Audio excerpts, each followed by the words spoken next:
Hello, and good morning. And today we're going to do another review with woman destroys a gas station in Detroit West Side. I'm like, the West Side? I used to live in the West Side of Detroit. They say that she lives in Davison, or this happened in Davison? I'm like, Davison?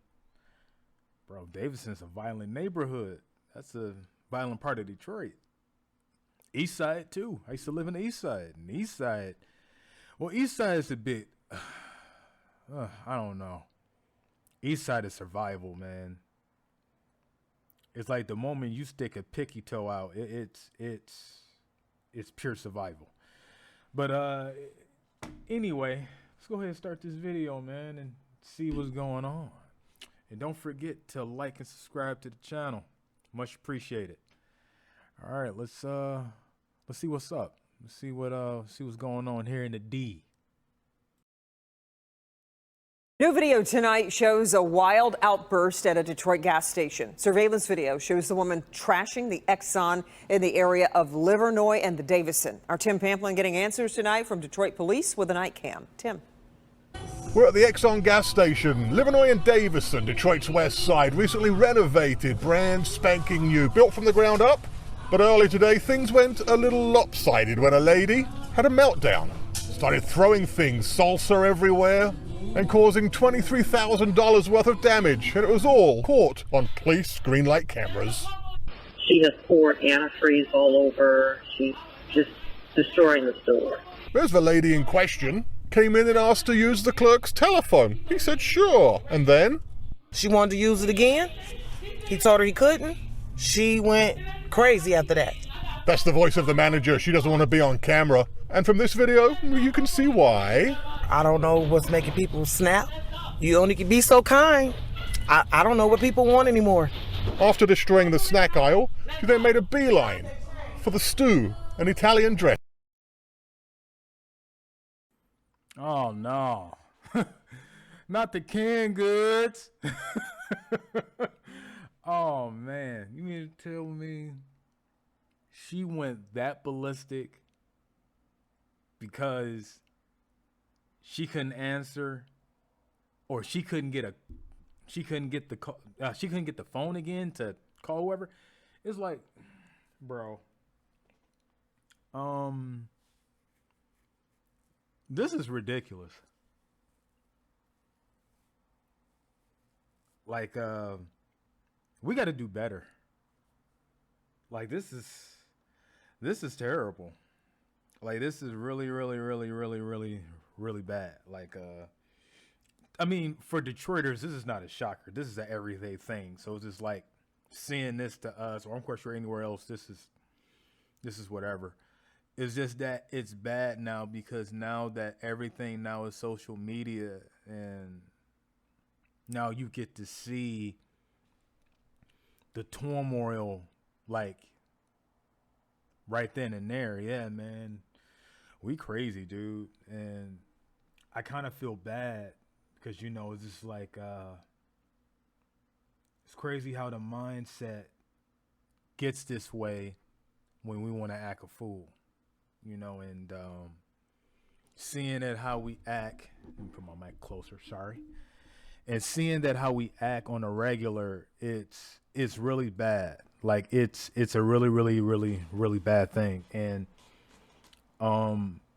we gotta stop this pettiness. We gotta stop this mindset of just being negative about something that can be really positive. Like, okay, if I was put in her position to where I didn't have a phone and I needed to call somebody that was important, I understand. Or maybe the call wasn't important. I mean, who knows? No one knows. But the case that I'm bringing is, if you're trying to get a phone call and the person was nice out his generosity to give you his phone so you can call, that's your point right then and there to do what you have to do. But when you bash that privilege of generosity to overstep it, you shouldn't get mad at the outcome if a person says no. I respect that man for doing that. everything comes with a positive and negative reaction, and for her, it was the worst. That's just terrible. Check it out. She even grabs a can of Spam, rips the top off, throws it at the clerk. I am lost for words. This is like embarrassing. While this is going down, the clerk frantically calls 911. Like we say, he's a green. Hold on. Run that back. You know it got real. In this video, you can see why. I'm gonna show you. I don't know what. You know it gets real when a black woman. When a black woman takes that coat off, I'm gonna show you. Hold on, watch again. Camera. And from this video, you Look at this. see why. When she took the coat off and she started to do the back tie, oh yeah, she about to get down. She about to put in some work. She about to straight rampage the place like the game of Rampage. She's going all in, bro. So like, as soon as I saw that, I said, "Oh yeah, she about to tie the bun. She about to try to like tie the hair a little bit. She about to put in some damage." Oh Lord, bro. Hey, I don't know what's making people snap. You only can be so kind. I don't know what people want anymore. after destroying the snack aisle, she then made a beeline for the stew and Italian dressing. Check it out, she even grabs a can of Spam, rips the top off, throws it at the clerk. You hungry? I am lost for words. This is like embarrassing. While this is going down, the clerk frantically calls 911. Like we say, not he's the a green hot light sauce. member. Police were watching. The green light partner, Bro. you do have them confirming the subject is within the location. I feed you. Huh, And that's yeah, when the you want person some sitting in the bread. freezer there notices out the window. Oh my Detroit God. police pulling up on the scene. Oh my god. That doesn't seem to Thank faze God that the girl cops here. came, man. Dumps a bottle of antifreeze and states the obvious. Yes, she is going to like, yeah, I'm jail. down. The manager Come tells get me me. she sees far too much of this. Come on. Do what you You gonna have to do. get it together. Temper tantrums are not gonna get you anywhere. Cause that was a whole temper tantrum. Where this temper tantrum did get her? Well, to the Detroit lockup, where she sits. All over a phone call. Over a phone call. A phone call.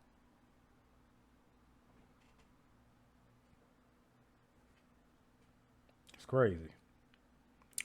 So you got to you have to damage my store. You have to damage my store over a phone call. Word. We take the smallest things and turn them so big. It is crazy, dude. That is madness. That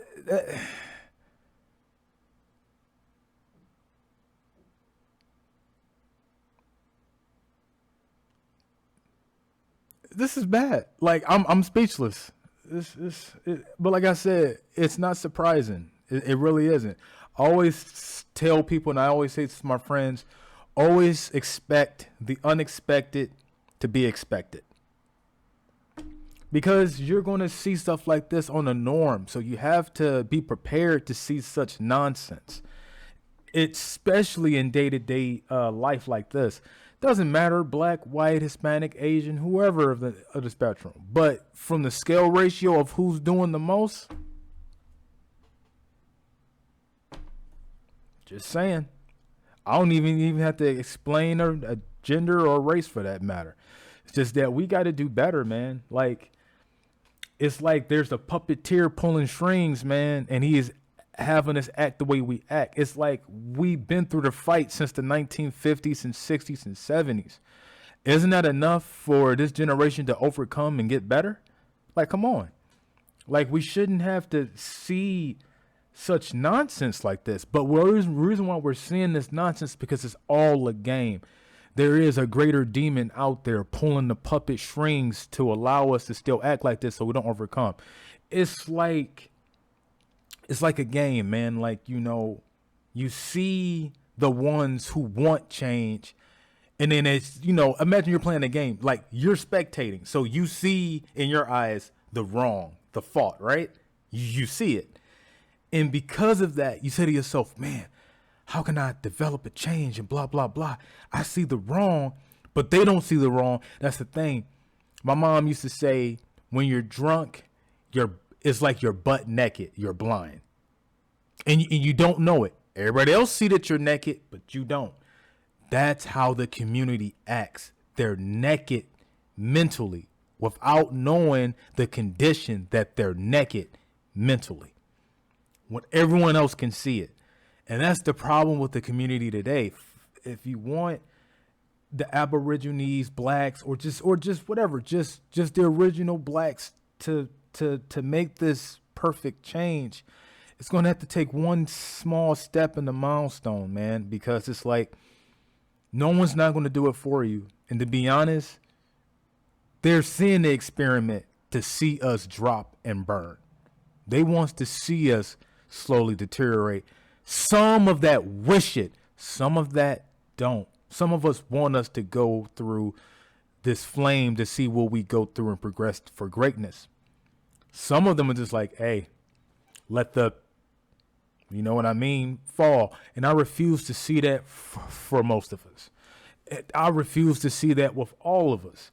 It's just that we're taught in this day and age with such wickedness that's in music, that's in all the type of stuff. It's not the same anymore. And everyone knows that. Everyone knows they see different. But for these early 2000 kids that was born early 2010, 2005, they don't really understand. They don't really see how, well, some do. I'm not going to just say all of them, but some of them don't see the recognition of the consequences, because their mind is already in the thrill of what's going on. And they, in their mind, they're saying, I can't back down now. I gotta do it. You know what I mean? It's like they gotta do it. It's just like they're part of this community that's dwelled on that type of hype. And because of it, they don't see anything wrong with it. That's the analogy. That's why they act the way they act. They don't just act because they act. No, they have common sense. They know their reaction action. They know a bullet to the chest means there's a wrong. You know what I mean? Like, they're not dumb. They understand. They understand the consequences. It's just that their mindset are already in the thrill of the action. The psychology mindset of it all is that it's just like prison. It's like once you're in something, you can't get out of it. You can't back down now. I'm not saying that you can't make a change and make the consequences change that construct of choice. You can. Doesn't matter what the others think. Have you be the first stepping stone to say this is wrong. Do something to counter opposite. I know I kind of ranted a little bit on that, but that's just how I feel about the black community, man. It's just like, you know, we have to do better for self. We have to. It's not about, it's like this. Congratulations to the people that has done for self. I am so proud of you. How about you try to deliver the message like you did yourself to give to another? How about help those to drop the gun to give the book? The strongest to a black person's community, it's not the guns they hold in their hand, but it's the knowledge in the book that you give them. That is the worst of, that's the most powerful effect that can shake America, that can shake nations, is when you give him knowledge, not the gun that you put in his hand, not the gun that he finds and put in his hand. But when you give him that book of any source of knowledge, it makes him or her a powerful vessel. And when they start to unify and connect with that knowledge, they become great people. And you will see lesser crimes happen in America or anywhere of the sort. So that's what I have to say about this message, like this black woman. I hope that she learned from this lesson, which, you know, I highly doubt it, because it's like rage can only go so far. She just needs to calm down, be easy with herself a lot more, and start to see the situations a lot more better and a lot more clearer. I'm not dogging this black woman. I know other people are saying, oh, she's crazy. It's like this. Hey, man, everybody has a mental outbreak and everybody needs help. Now, for this woman, I'll just say that if this was her way of getting help to get the police on your butt, then so be it. You know what I mean? She needed that. So, hey. And hopefully she finds a mental salvation in her mind and in her soul to do better with herself. I'm not saying that she doesn't do better. I'm quite sure she survives out there. Detroit's it's a tough city. It really is. And so survival is at the outmost. It's like a jungle out there. As soon as you step one pinky toe out in the world, it's like an RPG. Y'all know what I mean? When you walk in an RPG in games, and all of a sudden, where'd that come from? Oh, there's an enemy. That's Detroit. Detroit is serious. Like it's a serious city. So, even if you bat an eye the wrong way, people gonna have a problem with it. You look at somebody the wrong way, it's a wrap. Hey, cuz. Hey, like, and you hear that echo from afar when you walking. Hey, cuz. It's a wrap. So it's like, yeah, man, that's all pretty much I have to say about this video. I've been babbling too much. Thank you guys for watching the feed. I wanted to know about this too. This happened about 4 or 5 months ago. So I'm just like, oh, okay. If I find any more that happened recently, I'll try to do a topic on it. And as always, you ladies and gents, stay fresh, be blessed, have a wonderful day, and don't forget, stay retro.